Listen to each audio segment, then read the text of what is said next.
Buenos días, hermanos, paz y bien. Mi nombre es Jimmy Vázquez Najarro, pertenezco al movimiento misionero de Santa María de Nazaret y vengo perseverando en la comunidad Hijos de Sion. Hoy vamos a continuar con la enseñanza de los sacramentos. La semana pasada hemos hablado sobre el sacramento del bautismo.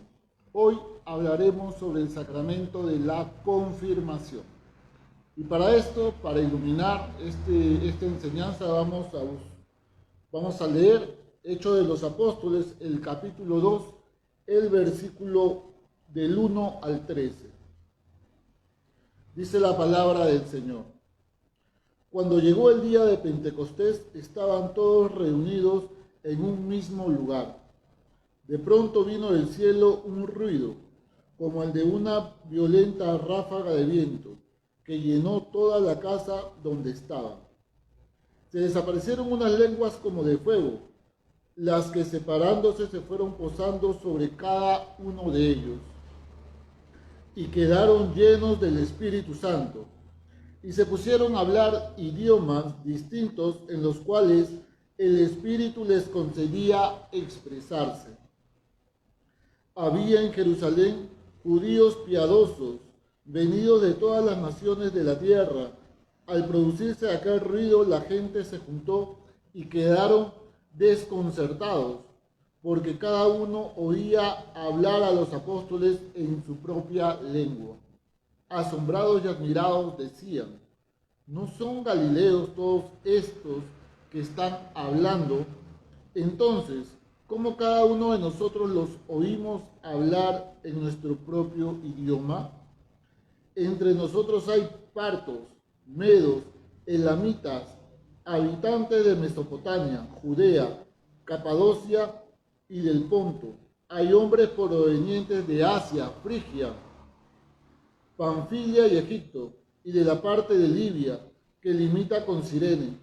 Hay forasteros romanos, judíos y hombres no judíos que aceptaron sus creencias, cretenses y árabes, pero todos los oímos hablar en nuestros idiomas las maravillas de Dios.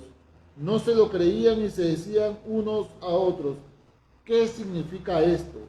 Otros en cambio decían, riéndose, están borrachos. Palabra de Dios, te alabamos, Señor. Muy bien, hermanos, muy buenas tardes. Bienvenidos una vez más a este espacio Yo me quedo en casa con Cristo. Vamos a continuar hablando de los sacramentos. La confirmación, habíamos dicho la semana pasada, que está dentro de este grupo de sacramentos que pertenecen a lo que es la iniciación cristiana. Es decir, son los primeros sacramentos que uno como católico recibe para ir creciendo en la vida de fe. La confirmación viene del nombre, o por qué se llama confirmación, es porque uno confirma la fe que aceptó el día del bautismo. También este sacramento se conoce como crismación. ¿Por qué? Porque dentro del rito de este sacramento somos crismados con el santo óleo. ¿Y qué es el santo óleo? El santo óleo es aceite de oliva combinado con perfumes y que es bendecido por el obispo. Ese santo crisma, que el obispo lo bendice en Jueves Santo, en Semana Santa, con eso somos crismados, ¿no? El obispo, que es quien celebra, nos marca en la frente una cruz con ese crisma. ¿Por qué es importante este sacramento de la confirmación? La semana pasada hablábamos que el sacramento del bautizo es la puerta a esta vida eclesial, que el bautismo nos quita todo pecado, pero que sin embargo quedamos heridos e inclinados a pecar, es decir, quedamos con la concupiscencia. El sacramento de la confirmación lo que hace es nos va a fortalecer para poder continuar este camino.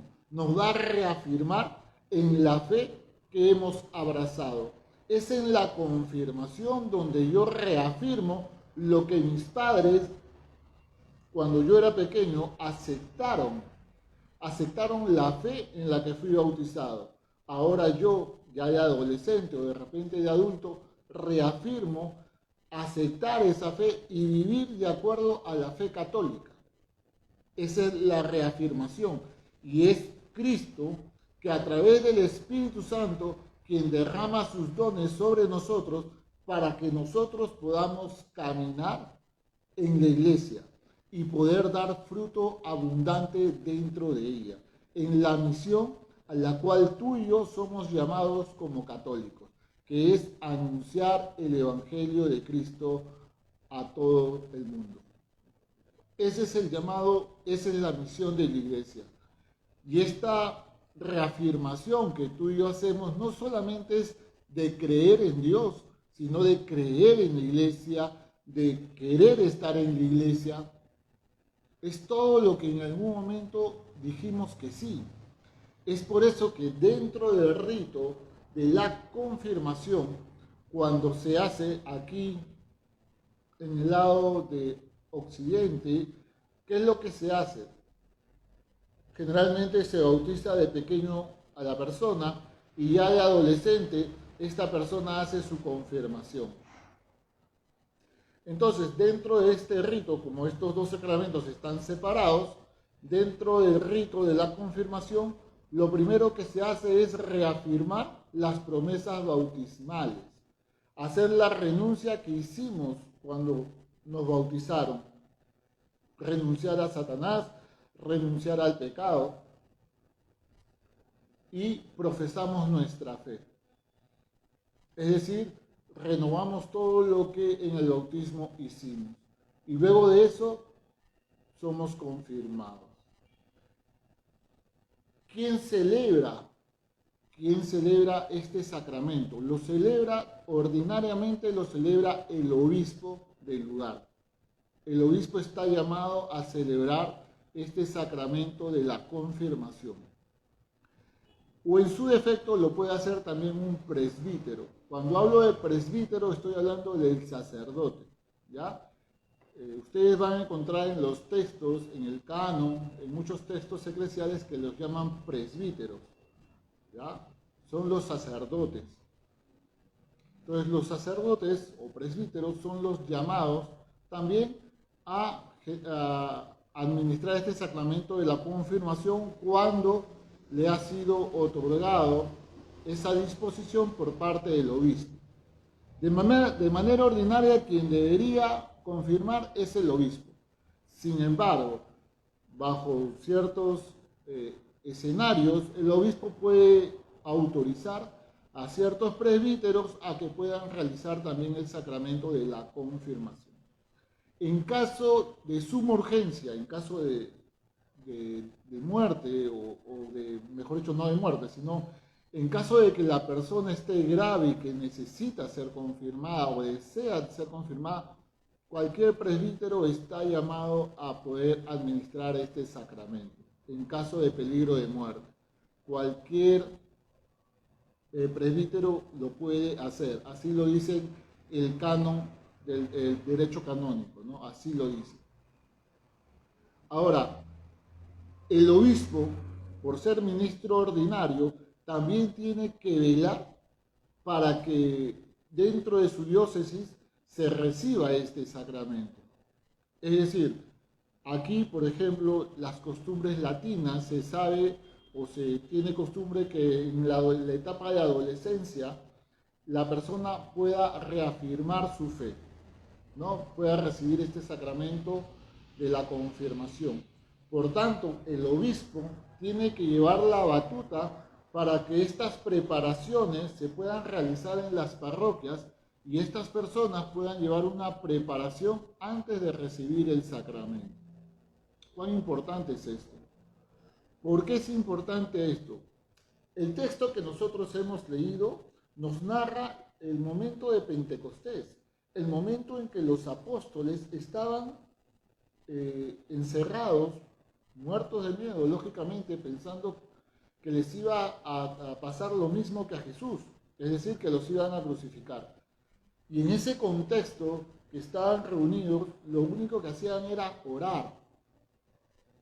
Y aunque parezca algo mínimo o algo no tan importante, déjame decirte que lo que ellos hacían era lo mejor que podían hacer. Porque en esa oración preparaban su corazón, preparaban su espíritu. ¿Para qué? Para que el Espíritu Santo sea derramado en ellos. La promesa de Jesús sea derramado en ellos. Jesús nos dejó una promesa, que Él se iba, pero iba a enviar al Paráclito. Y el Paráclito, que es el Espíritu Santo, es el quien nos va a conducir en esta vida eclesial. Es por eso que tú y yo, para poder recibir nuevamente el Espíritu Santo, a través de este sacramento tenemos que llevar una preparación. Tenemos que prepararnos. Y por eso es cuán importante es esa preparación, estas catequesis que en las parroquias se hacen de manera ordinaria. Y aquí quiero enfatizar eso, porque muchas personas a veces van a las parroquias y cuando le dicen que es 1 año, 2 años, o el tiempo que el párroco haya manifestado que va a hacer esta preparación, o el obispo en toda la diócesis haya determinado el tiempo de preparación, muchas personas se molestan, se incomodan, se fastidian. Creen que no debería haber tanta preparación, ¿para qué? Y ¿sabes lo que hacemos, hermano mío, teniendo esas actitudes? Minimizando ese sacramento que estamos yendo a recibir. Es decir, en pocas palabras le estoy diciendo, dame nomás el sacramento, yo no necesito prepararme. ¿Y cuán errados estamos? El canon, el derecho canónico lo dice.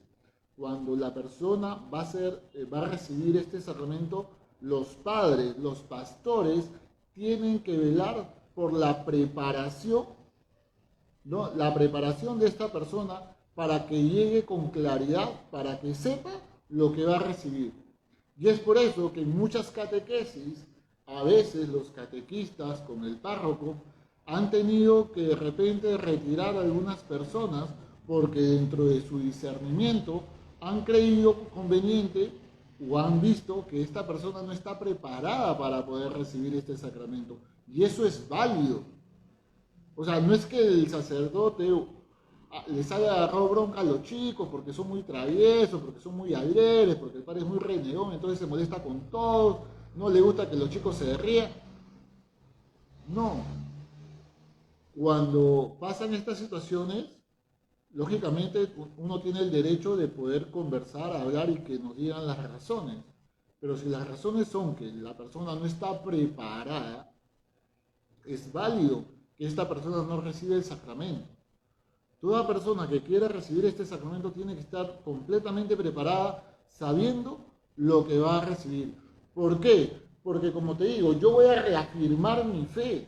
Voy a decir, en ti creo, Señor Jesucristo. Creo en tu palabra, creo en tu iglesia, creo en lo que tú me dices. Y reafirmo vivir bajo esta fe, a dar testimonio de esta fe. Y aquellos que nos hemos confirmado tenemos que vivir cada día dando testimonio de nuestra fe. Si tú, hermano, te has confirmado y no das testimonio de tu fe, si tú te has confirmado, hermano mío, y desde tu confirmación no regresas a tu parroquia a escuchar misa, si tú te has confirmado simplemente porque te tenías que casar y no te querían casar porque tenías que confirmarte y simplemente por una cuestión de papeleo te confirmaste, hermano mío, hay algo que tenemos que arreglar ahí. Porque no podemos habernos confirmado y vivir de espaldas a Dios. No podemos haber recibido el Espíritu Santo y seguir viviendo de manera mundana, de manera apartada de la iglesia, quejándonos de nuestros pastores. No podemos haber recibido el Espíritu Santo y que mi vida no esté dando testimonio de que yo vivo con Cristo. Entonces pregúntate, ¿cómo está tu vida desde que recibiste el Espíritu Santo? Y el Espíritu Santo que hemos recibido en nuestra confirmación nos ha regalado 7 bellos dones. que son el don de la sabiduría, del entendimiento, el don del consejo, de la fortaleza, el don de ciencia, el don de la piedad y el don del temor a Dios. Este último don no se entienda como que me da el don para yo asustarme o temerle, ¿no? Tenerle miedo a Dios. No, el temor a Dios se simplifica en el respeto que yo le tengo que dar a Dios.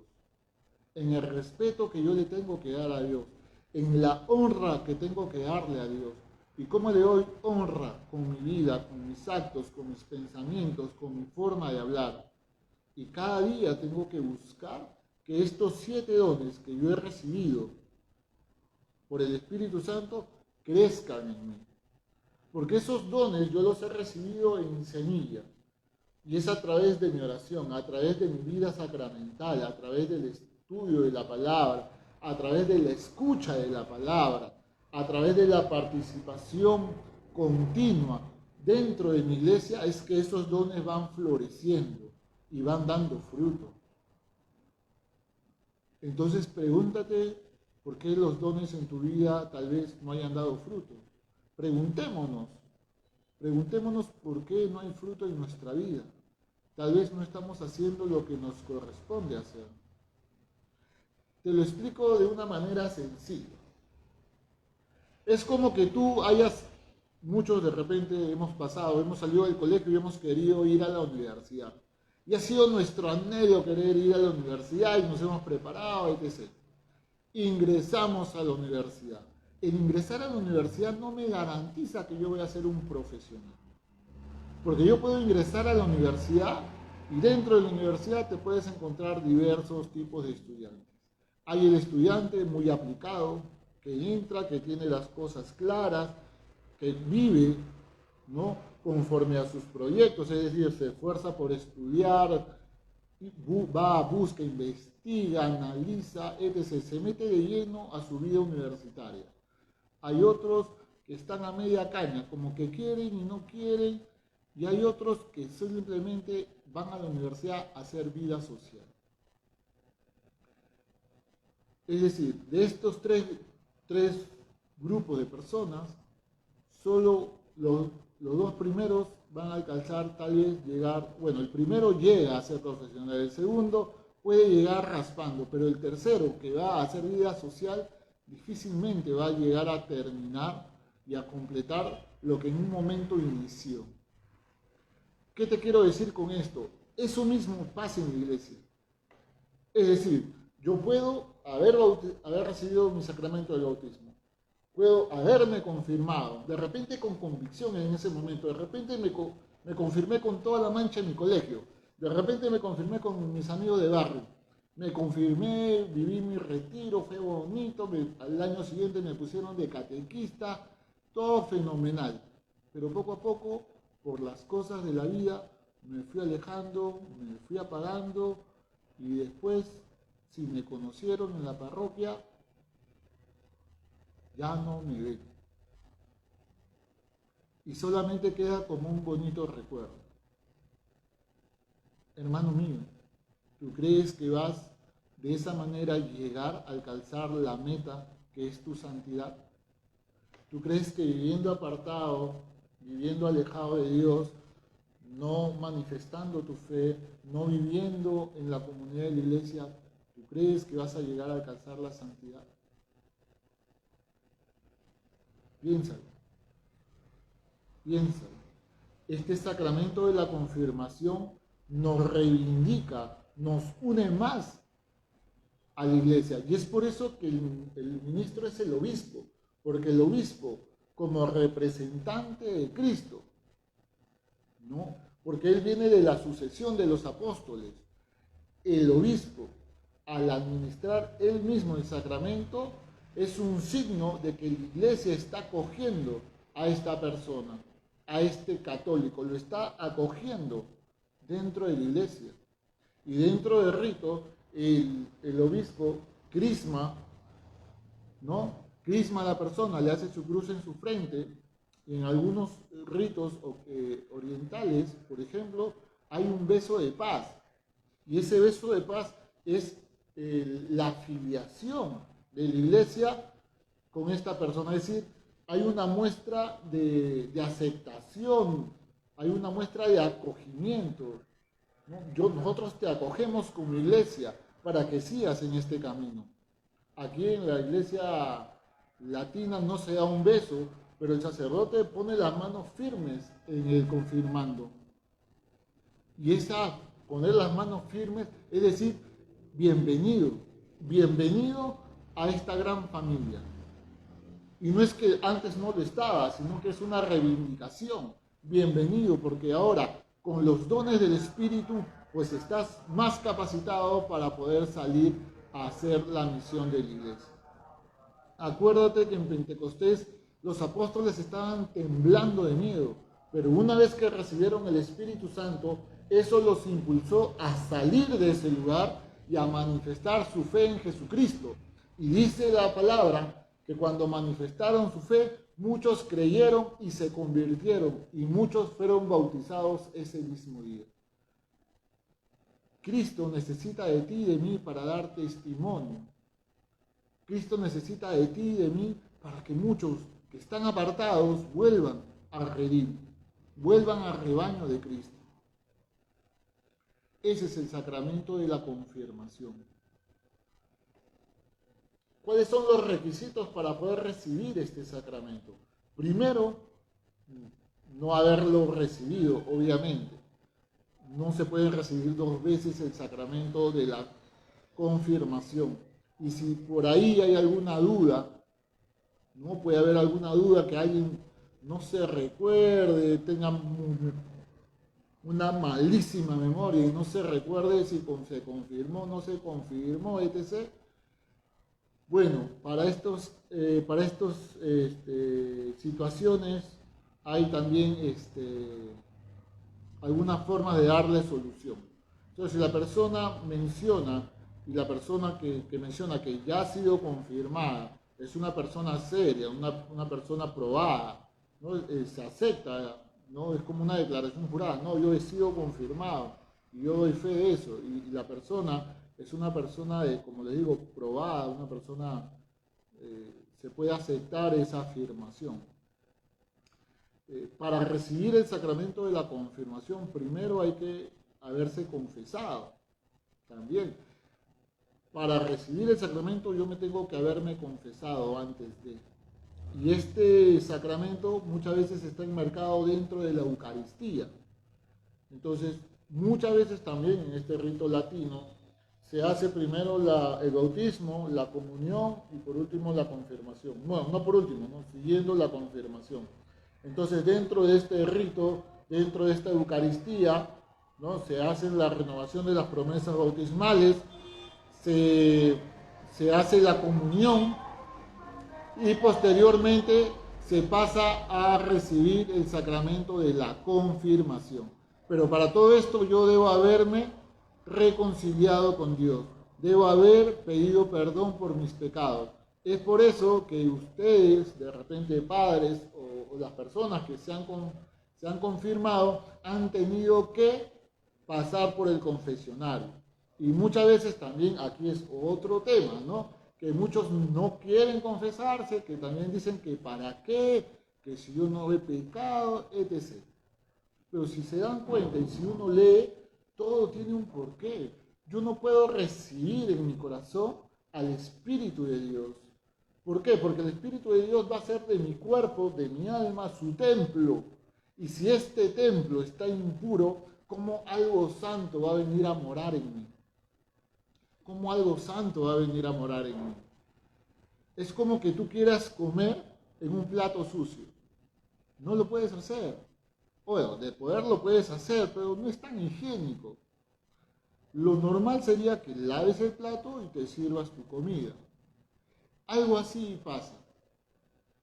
El Espíritu Santo nos quiere derramar toda su gracia sobre nosotros. Y para eso nuestra alma tiene que ser ese recipiente limpio, en el cual Él pueda depositarse, en el cual pueda morar. Eso no implica que vayamos a fallar, vayamos a caer, vayamos a pecar nuevamente. Pero para eso tenemos el sacramento de la reconciliación, para nuevamente retomar esa gracia de Dios y seguir adelante.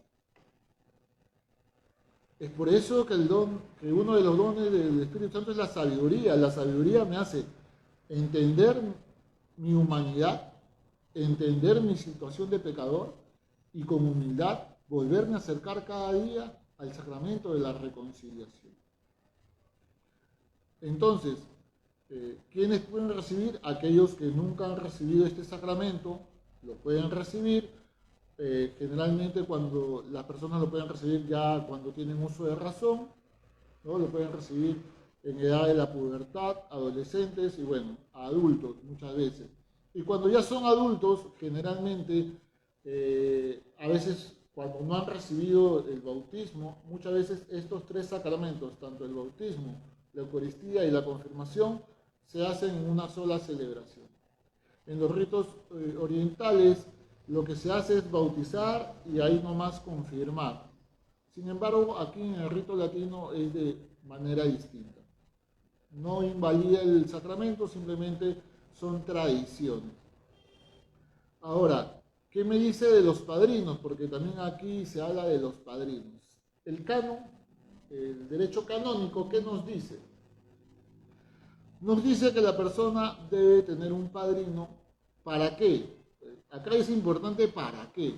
¿Por qué? Porque muchas veces nosotros ponemos de padrino, o las personas escogen a sus padrinos, porque de repente es su amigo, su chochera del alma, porque de repente es su amiga, su comadre, su amiguis, o porque es un familiar tan buenísima gente, etc. Pero no se van a la esencia de la función que cumple un padrino. Este padrino, al igual que el padrino del bautismo, tiene que ayudar a la persona que se ha confirmado, ayudarlo en su camino de fe. Ayudarlo en su camino de fe.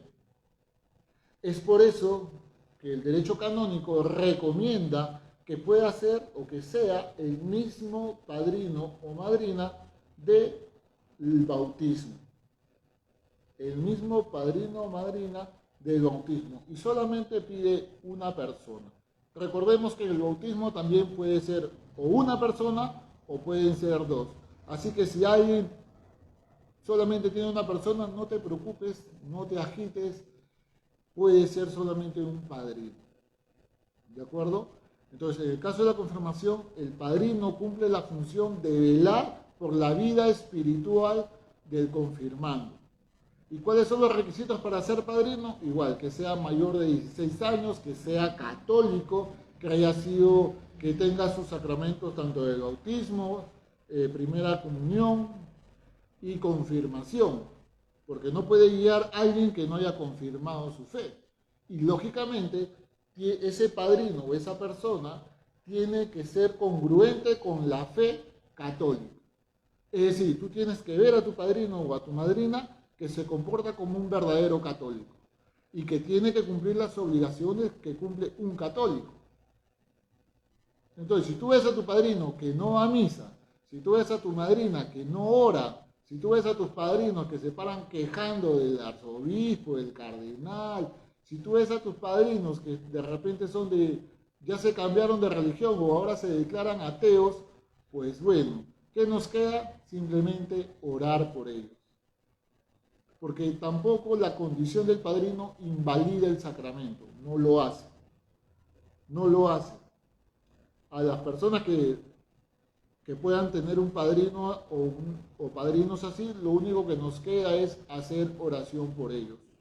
Y a nosotros como padrinos, que hemos libremente aceptado esa responsabilidad de acompañar a estos jóvenes o adultos en este camino de fe, lo primero que tenemos que hacer es orar por ellos. Orar por ellos. Tratar de que su fe sea cuidada y tratar de ser ejemplo para ellos. Es decir, cuando ellos te vean a ti, podamos decir como dijo Pablo, imítenme a mí, así como yo imito a Cristo. Algo bastante, es como que colocáramos la valla muy alta, pero esa debe ser nuestra meta. Que tu ahijado te imite a ti, como tú imitas a Cristo. Que tu ahijado vea en ti a un verdadero católico, que tu ahijado vea en ti un hombre de fe, que tu ahijado vea en ti una mujer de oración. Eso tiene que ver. Por eso también llamo a la reflexión para aquellos a quienes le invitan a ser padrinos. Si tú te consideras que en este momento es mejor no aceptar esa responsabilidad, pues sé sincero o sincera y mejor abstente. Porque, hermanos míos, a cada quien Dios nos va a pedir cuentas por estas responsabilidades espirituales que nosotros asumimos. Pues, es decir, te va a pedir cuenta por tus ahijados, tus ahijadas, nos va a pedir cuentas. Yo también tengo la alegría de ser padrino de confirmación y de bautismo. Y el Señor en su momento me pedirá cuentas. ¿Qué has hecho tú por tus ahijados? Entonces, oremos. Lo primero que hagamos es orar. Y segundo, con nuestro ejemplo, darle testimonio de Cristo vivo. Darle testimonio de las grandezas que Cristo puede hacer en la vida de uno. Eso es lo que debemos hacer. Hermanos míos, he querido con esta enseñanza poder aclarar un poco sobre el sacramento de la confirmación. Entonces, para puntualizar solamente unas cosas, el sacramento de la confirmación lo puede recibir toda persona que no haya sido confirmada, puede recibirlo personas que tengan ya desde jóvenes púberes, adolescentes, personas adultas. Es necesario haberse confesado para recibir este sacramento y es necesario una preparación. ¿Para qué? Para saber lo que yo voy a recibir, para saber la dimensión de la responsabilidad que voy también yo a asumir como miembro de la iglesia.